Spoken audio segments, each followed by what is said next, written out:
এবং আপনাদের যে মাটির মানুষের নেতা জননেতা মতিউর রহমান, সে মতিউর রহমানের যে স্বপ্ন, একটি স্বপ্নের দিনাজপুর বিনির্মাণ করা, যেখানে খাদ্যের সংকট থাকবে না, যেখানে স্বাস্থ্যের নিরাপত্তা থাকবে, যেখানে শিক্ষার পরিবেশ থাকবে, যেখানে চাঁদাবাজি থাকবে না, টেন্ডারবাজি থাকবে না, সন্ত্রাস থাকবে না, দুর্নীতি থাকবে না, এবং যিনি আধিপত্যবাদের বিরুদ্ধে, আগ্রাসনের বিরুদ্ধে কথা বলবেন, মাদকের বিরুদ্ধে কথা বলবেন এবং দুর্নীতির বিরুদ্ধে জিরো টলারেন্স ঘোষণা করবেন, এবং আমার মা বোনদের নিরাপত্তার জন্য যিনি কাজ করবেন, এবং আমার যারা মুসলমানরা আছে তাদের যে ধর্মচর্চা, সেই ধর্মচর্চা অধিকার নিশ্চিত করবেন। অন্যান্য ধর্মাবলম্বী যারা আছে, হিন্দু, বৌদ্ধ, খ্রিস্টান, তাদের অধিকার নিশ্চিত করবেন।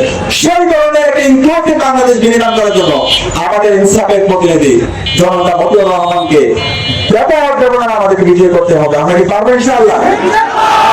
মতিউর ভাই আমাদের তারুণ্যের প্রতীক, আমাদের তারুণ্যকে রিপ্রেজেন্ট করে।